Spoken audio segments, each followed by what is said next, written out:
العالمین والصلاة والسلام على سید الانبیاء وخاتم النبیین محمد وعلى آلہ واصحابہ اجمعین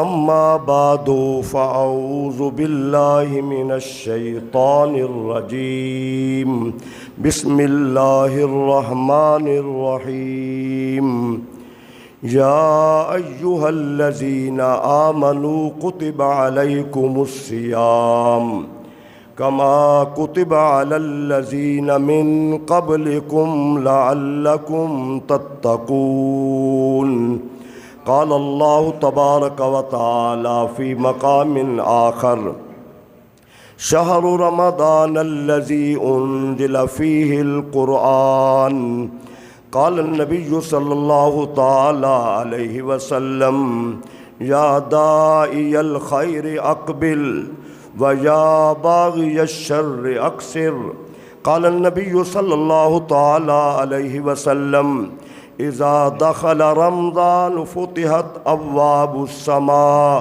وفي رواية فتحت ابواب الجنة وغلقت ابواب جهنم وسلسلة الشياطين قال النبي صلى الله تعالى عليه وسلم الصوم لي وانا اجزي به الصوم لي وانا اجزى به قال النبي صلى الله تعالى عليه وسلم لكل شيء زكاة وزكاة الجسد الصوم رب اشرح لي صدري ويسر لي أمري واحلل عقدة من لساني يفقهوا قولي قال الله تبارك وتعالى في شان حبيبه مخبرا وآمرا ان اللہ وملائکتہ یصلون علی النبی یا ایہا الذین آمنوا صلوا علیہ وسلموا تسلیما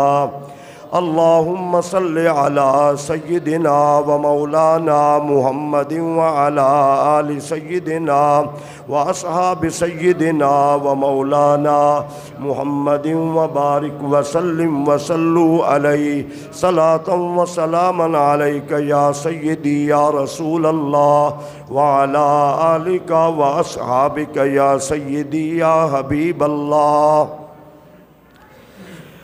اللہ رب العزت کی حمد و ثنا حضور نبی رحمت شفیع امت جان کائنات خاتم النبیین صلی اللہ تعالی علیہ وسلم کی ذات اقدس پر درود و سلام عرض کرنے کے بعد دعا ہے اللہ رب العالمین ہم سب کو اس ماہ مبارک کی برکتیں رحمتیں اللہ ہمیں لوٹنے کی توفیق عطا فرمائے۔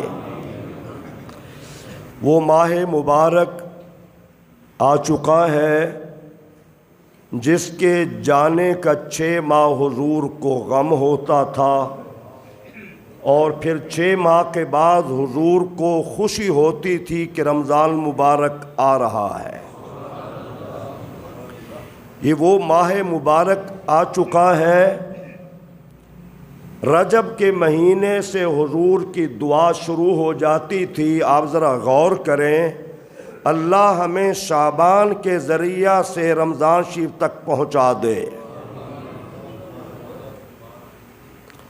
یہ وہ ماہ مبارک آ چکا ہے، چاند نظر آنے سے لے کر عید کی نماز ادا کرنے تک کوئی دن، کوئی رات، کوئی لمحہ ایسا نہیں ہوتا جس میں اللہ کی رحمتیں برس نہ رہی ہو۔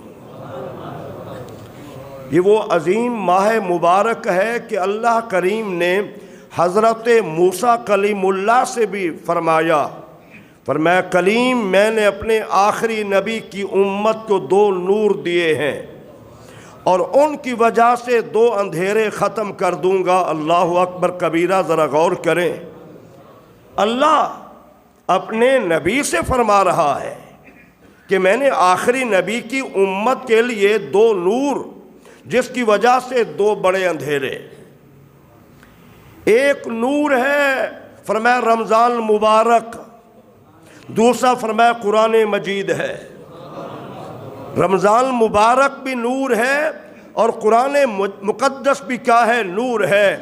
یاد رکھیں، رات اندھیری ہو، لائٹ اچانک چلی جائے، آپ کمرے میں بیٹھے ہوں، کیا کیفیت ہوتی ہے؟ یہ تو کوئی اندھیرا نہیں ہے جو ہمیں بڑا محسوس ہوتا ہے۔ بڑا اندھیرا تو دو ہیں، وہ کون سے ہیں؟ فرمایا ایک قبر کا اندھیرا ہے اور ایک قیامت کا اندھیرا ہے۔ اللہ کریم نے فرمایا کہ دو اندھیرے، قرآن اور رمضان مبارک کی وجہ سے میں دو اندھیرے، ایک قبر کا اندھیرا دور کر دوں گا، اور دوسرا اندھیرا یاد رکھنا فرمایا قیامت کا جو اندھیرا ہوگا اس کو دور کر دوں گا۔ رسالت مآب نے ارشاد فرمایا جس طرح اہل زمین اگر رات کے اوپر دیکھتے ہیں، دیہات کا ماحول ہو، شہر میں محسوس نہیں ہوتا، دیہات کا ماحول ہو، ہمیں آسمان ستاروں سے جگمگ نظر آتا ہے۔ رحمت عالم نے فرمایا جس طرح زمین والوں کو آسمان جگمگ نظر آتا ہے، جن گھروں میں قرآن کی تلاوت ہوتی ہے، جب آسمان کے ملائکہ زمین کی جانب دیکھتے ہیں وہ گھر چمکتے ہوئے نظر آتے ہیں جن گھروں میں قرآن کی تلاوت ہوتی ہے۔ ہمارے گھروں میں اندھیرا کیوں چھا گیا؟ ہم نے اندھیرے کا ماحول کیوں بنا لیا؟ او بھائی، قرآن مجید کے ہوتے ہوئے، اللہ اکبر، قرآن مقدس کے ہوتے ہوئے ہمارے گھر کے ماحول میں اندھیرا کیوں آ گیا ہے؟ ہم نے قرآن کو پڑھنا چھوڑ دیا ہے، ہم نے قرآن کو سننا چھوڑ دیا ہے، ہم نے قرآن کو سمجھنا چھوڑ دیا ہے۔ اور یہ یاد رکھیں کہ خلاق کائنات نے جو رمضان مبارک کا تعارف کرایا ہے کتنا حسین انداز ہے۔ شہر رمضان الذی انزل فیہ القرآن، رمضان مبارک وہ مہینہ ہے جس میں اللہ نے قرآن کو نازل فرمایا ہے، جس میں قرآن نازل کیا گیا ہے۔ اس میں کوئی شک نہیں کہ تورات ہو، زبور ہو، انجیل ہو، صحائف ہوں، اس ماہ مبارک میں نازل ہوئے ہیں، لیکن وہ ساری کتابیں، صحائف مل کر قرآن مقدس کی سورہ فاتحہ کی عظمت کا مقابلہ بھی نہیں کر سکتے۔ اللہ کریم نے اس امت کو کیا نہیں دیا؟ اللہ نے اپنے محبوب عطا فرمایا جو سید الرسول بھی ہے، سید الانبیاء بھی ہے، اور اللہ کریم نے امت وہ عطا فرمائی، کنتم خیر امہ، تم بہترین امت ہو۔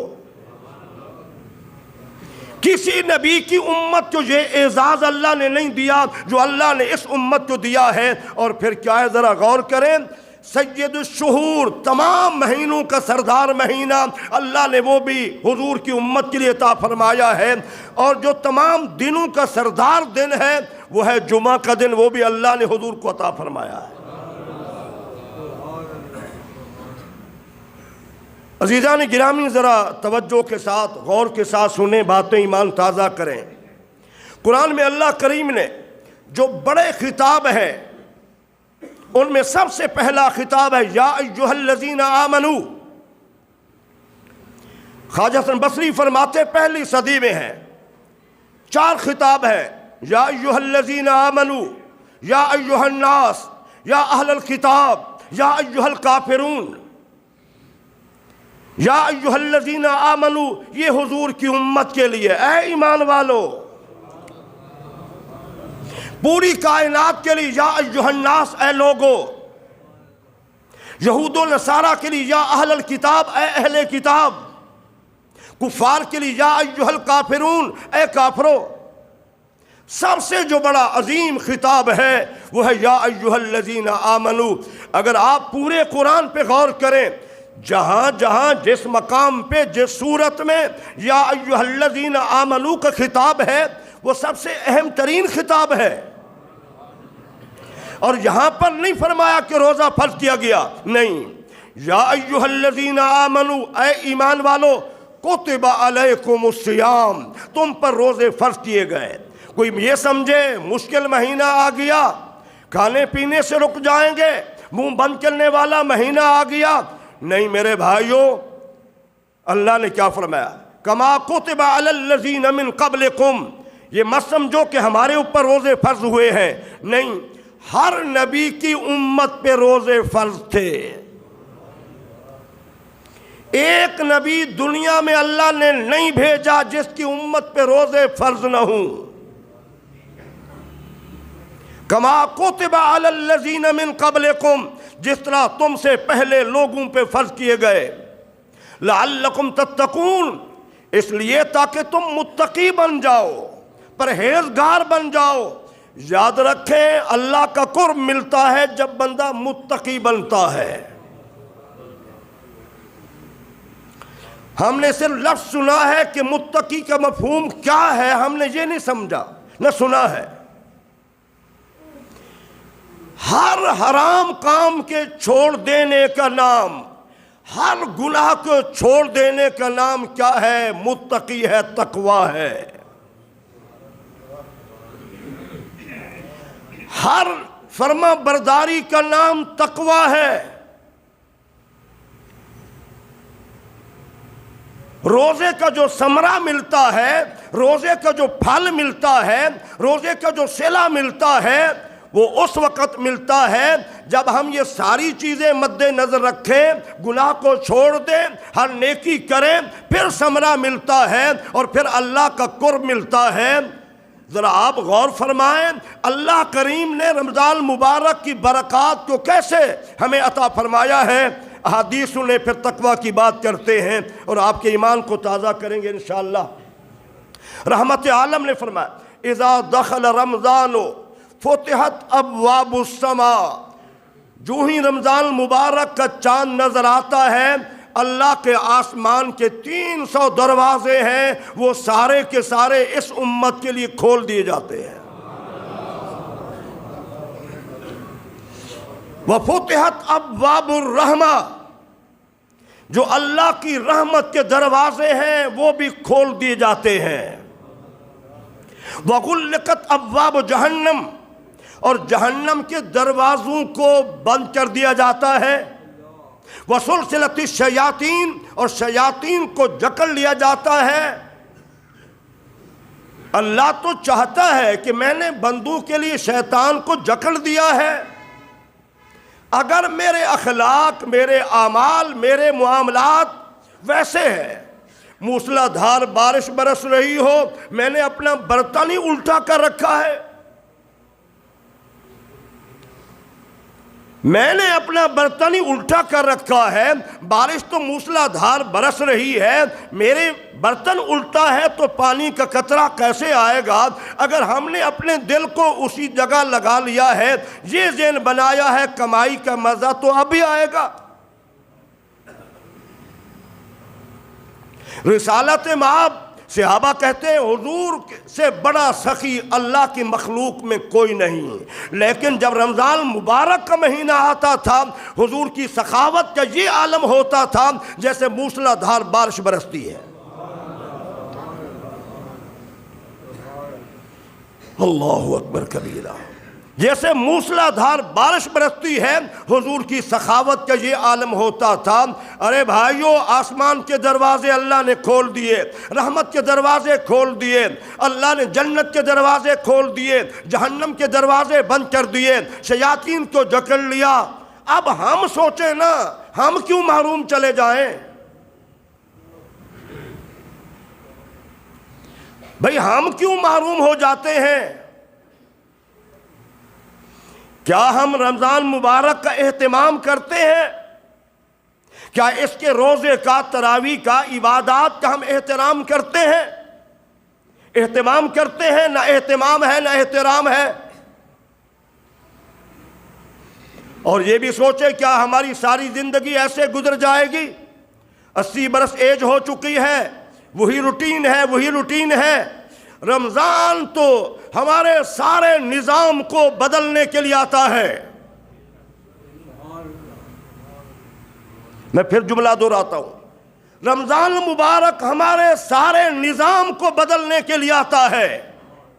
کھانے کا نظام ہے، پینے کا نظام ہے، خواہشات کا نظام ہے، حلال چیزوں کے استعمال کرنے کا نظام ہے، سارا نظام ایک مستقل طور پہ رمضان مبارک ہمیں نظام دیتا ہے، ایک مستقل طور پہ ہمیں عبادات کے احترام اور اہتمام کا بتاتا ہے۔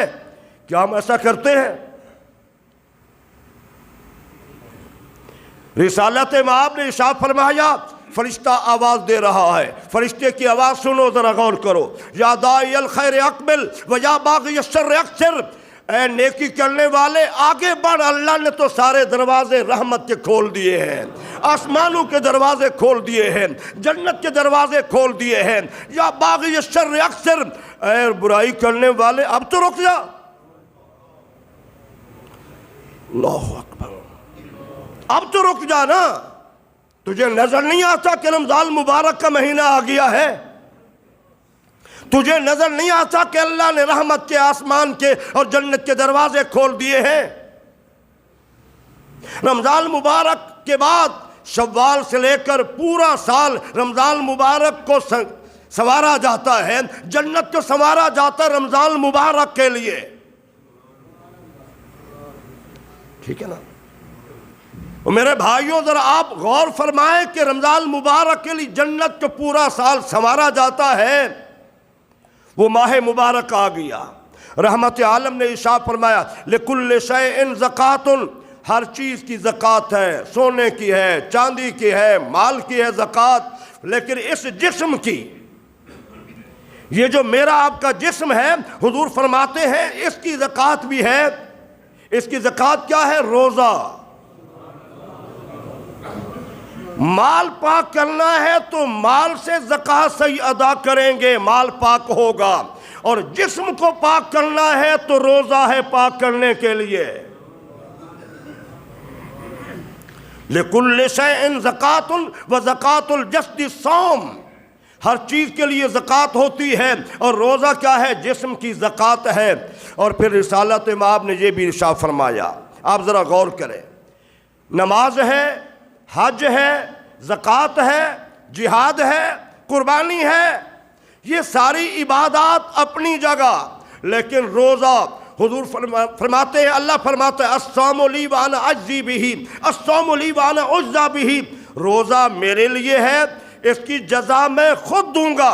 یا پھر فرمایا کہ روزہ میرے لیے ہے اور اس کی جزا خود میری ذات ہے۔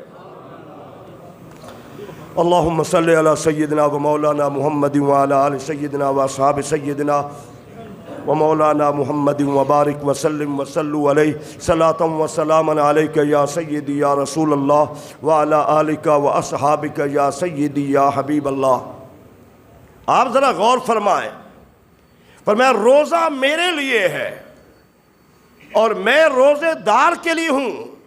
اور پھر رحمت عالم نے فرمایا لِلصَّائِمِ فَرْحَتَانِ فَرْحَةٌ عِنْدَ فِطْرِهِ وَفَرْحَةٌ عِنْدَ لِقَاءِ رَبِّهِ۔ کئی احادیث میں آپ کے سامنے حضور کی زبان عربی زبان میں پڑھ رہا ہوں، حضور نے فرمایا روزے دار کے لیے دو خوشی ہیں، ایک افطار کا وقت، صبح سے شام ہو گئی، اللہ کا کہنا مانا ہے کچھ نہیں کھایا پیا۔ او بھائی حرام تو دور کی بات ہے، اسلام نے ہمیں حلال سے بھی روک دیا، حرام تو دور کی بات ہے نا، اللہ نے ہر حلال چیز کو ہمارے لیے روک دیا۔ او بھائی بیوی ہماری ہے لیکن اسلام میں اجازت نہیں دی، کھانے پینے کی ساری نعمتیں گھر میں موجود ہیں، اسلام نے کہا نہیں کھانی، اللہ کا حکم ہے۔ فرمایا جب افطاری کا ٹائم ہوتا ہے لِلصَّائِمِ فَرْحَتَانِ فَرْحَةٌ عِنْدَ فِطْرِهِ وَفَرْحَةٌ عِنْدَ لِقَاءِ رَبِّهِ۔ قربان جائیے حضور کی ذات پر، حضور نے امت کو کیا خوشخبریاں دی ہیں۔ فرمایا روزے دار کے لیے افطاری کا لمحہ بھی بڑا خوشی کا ہوتا ہے، اور دوسرا لمحہ جب روزے دار کو اللہ اپنے دیدار سے نوازے گا۔ اللہم صلی علی سیدنا و مولانا محمد وعلی آل سیدنا و اصحاب سیدنا و مولانا محمد وبارک وسلم وصلو علیہ صلاۃ و سلاما علیک یا سیدی یا رسول اللہ وعلی آلک و اصحابک یا حبیب اللہ۔ آپ ذرا غور کریں، او بھائی آج ہم کسی بڑے آدمی کی زیارت کے لیے کوشش کرتے ہیں، ترستے ہیں، ساری کائنات میں یہاں ایک حدیث بھی عرض کرتا چلا جاؤں۔ حضور نے ارشاد فرمایا کل قیامت میں جنت میں جانے کے بعد میرے امتی جس طرح دنیا میں لوگ علماء کے محتاج ہیں، آج تو سمجھتے نہیں ہیں مولانا کیا ہے، کچھ بھی نہیں ہے۔ جس کو رسول ہاشمی نے العلماء ورثۃ الانبیاء قرار دیا کہ علماء انبیاء کے وارث ہیں، قیامت تک علماء کو حضور نے اپنا وارث قرار دیا۔ دو حدیث سے یہاں غور سے سنیں، ایمان تازہ کریں۔ اہل جنت کو رسالت مآب اور آپ کے خلفاء جام بھر بھر کے پلائیں گے، پیالے بھر بھر کے حوض کوثر سے پلائیں گے، لیکن جب علماء ربانیین آئیں گے جنہوں نے دین کو پھیلایا، اس وقت پیالے سے نہیں، رسول اللہ صلی اللہ علیہ وسلم اپنے ہاتھ سے پانی لے کر خود پلائیں گے۔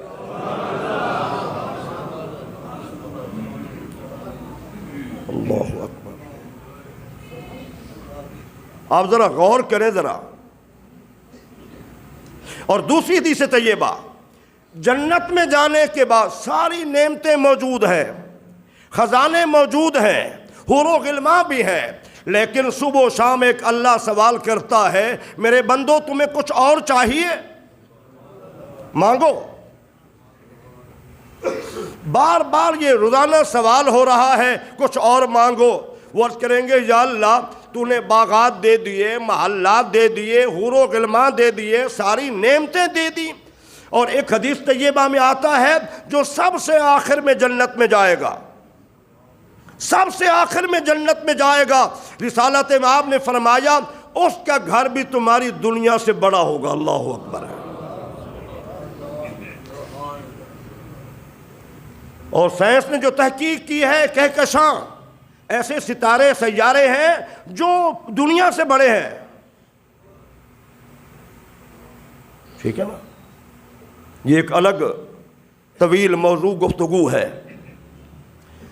تو آپ ذرا غور کریں کہ اہل جنت کو جب بار بار اللہ فرمائے گا، وہ کہیں گے آپس میں خیال آئے گا یا دنیا میں ہمارے مسائل علماء کے پاس حل ہوتے تھے، ایسا نہ کریں علماء کے پاس جائیں۔ چلو اب چلیں گے علماء کے علاقے میں، اللہ انہیں وہاں پہنچا دے گا، ان کا الگ علاقہ ہوگا، ان کے مراتب کے اعتبار سے الگ جگہ ہوں گی، محلات الگ ہوں گے، وہاں ملاقاتیں ہوں گی۔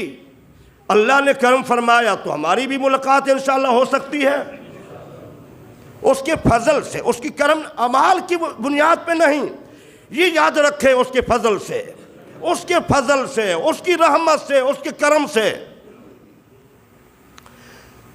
جب آپس میں باتیں ہوں گی، دنیا کی باتیں بھی ہوں گی، اور پھر وہ آنے کا مقصد بیان کریں گے کہ ہم اس لیے آئے ہیں کہ اللہ ہم سے بار بار پوچھتا ہے کہ میرے بندو بتاؤ تمہیں کچھ اور چاہیے؟ اللہ نے تو ہر چیز عطا کر دی ہے، محلات دے دیے ہیں، باغات دے دیے ہیں، جنت دے دی ہے، خزانے دے دیے ہیں، حور و غلمان دے دیے ہیں، ساری چیزیں عطا کر دی ہے۔ اب اللہ پھر پوچھتا ہے کچھ تمہیں اور چاہیے؟ تو علماء فرمائیں گے اب تم چلے جاؤ اپنے محلات میں، اللہ تم سے اگر اب پوچھے تمہیں کچھ اور چاہیے تو تم نے کیا کہنا ہے؟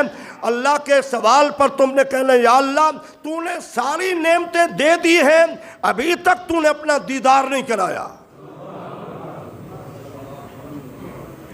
ابھی تک تو نے اپنا دیدار نہیں کرایا۔ علماء کے اس جواب پر جب اللہ کے حضور عرض کریں گے یا اللہ سب کچھ مل گیا ہے، دیدار نہیں کرایا، حضور فرماتے ہیں اس کے بعد اللہ کریم اپنا دیدار کرا دے گا۔ جنت میں سب سے جو بڑی نعمت ہوگی وہ اللہ کا دیدار ہوگا، یاد رکھیں۔ اب توجہ کیجئے ذرا، بھائی ہم بیمار ہو جاتے ہیں، ہم نے پورے فیصل آباد میں کہا اچھا ڈاکٹر کون ہے، فلاں ہے، پھر انتخاب کیا، اس نے ہمارا چیک اپ کیا، اس نے فیس الگ لی.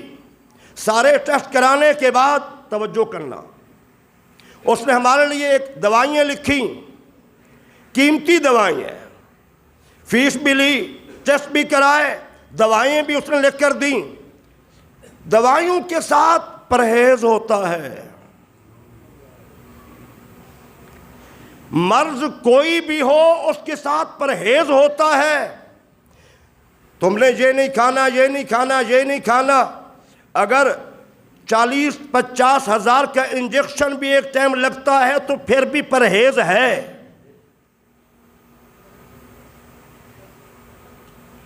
توجہ کہ مہنگی سے مہنگی ترین دوائی کے باوجود بھی پرہیز ہے. یہ چیز نہیں کھانی، یہ چیز نہیں کھانی، یہ چیز نہیں کھانی. حرام کی بات نہیں کر رہا، ڈاکٹر ہمیں حلال سے بھی روک دیتا ہے. آپ گوشت نہیں کھا سکتے، آپ انڈا استعمال نہیں کر سکتے، آپ فلاں فروٹ استعمال نہیں کر سکتے، آپ دودھ استعمال نہیں کر سکتے، آپ گھی استعمال نہیں کر سکتے. اللہ کی حلال کردہ نعمتیں وہ ہمیں روک دیتا ہے. بھئی آپ ٹھیک ہو سکتے ہیں، بیماری بے شک بڑی ہے، لیکن علاج کے ساتھ پرہیز کرنا ضروری ہے. علاج تب کامیاب ہوگا، آپ صحت یاب تب ہوں گے جب آپ علاج کے ساتھ پرہیز کریں گے. روزے کا مقصد بھی یہی ہے، تقوی کا مقصد بھی یہی ہے. اگر ہم سارے گناہ چھوڑ دیں گے پھر تقوی نصیب ہوگا. آپ کہیں میں منمانی بھی کروں تو رسالت مآب نے کیا فرمایا؟ رب صائمن، بہت سارے روزے دار ایسے ہیں جن کو سوائے بھوک اور پیاس کے کچھ نہیں ملتا. پھر روزہ چاہتا ہے آنکھ کی بیماری کا علاج کیجئے، یہ کیوں اٹھے غیر عورت پر؟ روزہ چاہتا ہے یہ منہ سے لقمہ حرام کا اندر کیوں جائے؟ روزہ چاہتا ہے گانے کی آواز کانوں میں کیوں جائے؟ روزہ چاہتا ہے اس ہاتھ سے ظلم نہیں، رشوت نہیں، سود نہیں، جوا نہیں، ڈکیتی نہیں، کسی کے مال پہ قبضہ نہیں. پھر روزہ چاہتا ہے کہ اگر تم چاہتے ہو کہ تمہیں میری وجہ سے اللہ کا قرب نصیب ہو جائے، پھر اللہ نے جو چیزیں حرام قرار دی ہیں ان سے بچ جاؤ، اللہ کی فرما برداری پہ لگ جاؤ. کھانے سے رکنے کا نام تو روزہ نہیں ہے. بھئی آپ نے مہنگا علاج کرا لیا لیکن آپ پرہیز نہیں کر رہے تو آپ کا علاج، آپ نے 50 ہزار کا انجیکشن لگوا لیا تو کوئی فائدہ نہیں ہے. بھلے آپ مہنگی فیس دے چکے، اچھے مہنگے ٹیسٹ کرا لیے، مہنگی ترین دوائی، اس سے بڑی اچھی دوائی کوئی نہیں ہے، لیکن آپ کو چھوڑنا پڑے گا. وہ غذا، وہ چیزیں چھوڑنی پڑے گی جو ڈاکٹر نے کہا ہے. کیا آپ میں سے کوئی بندہ کہہ سکتا ہے کہ آپ غلط کہہ سکتے ہیں میں پرہیز نہیں کرتا ٹھیک ہو گیا ہوں؟ سوال ہی پیدا نہیں ہوتا. دیکھیے بھائی، آپ 50 برس سے قیمتی علاج کر رہے ہیں، قیمتی دوائی کھا رہے ہیں، اچھی خوراک کھا رہے ہیں، ایک لمحے کے لیے آپ غلط ٹیبلٹ استعمال کرتے ہیں. آپ مجھے بتائیں کہ وہ گندے جراثیم اس کے اثر کرتے ہیں کہ نہیں کرتے؟ ہماری نظریں بھی اس طرح اٹھیں، ہمارے کان بھی اس طرح استعمال ہوں، ہمارے منہ میں خوراک بھی ویسی جائے، ہمارے ہاتھ بھی ویسے استعمال ہوں. تو آپ مجھے بتائیے، مولا علی فرماتے ہیں تم چاہتے ہو کہ تمہاری ہر دعا قبول ہو، زبان کو جھوٹ سے بچا لو اور پیٹ کو حرام سے بچا لو. اللہ اکبر، اللہ اکبر، اللہ اکبر. کتنا بڑی بات ہے. تم چاہتے ہو کہ تمہاری ہر دعا قبول ہو، زبان کو جھوٹ سے بچا لو اور پیٹ کو حرام سے بچا لو. رمضان المبارک کی برکات مسلم ہے،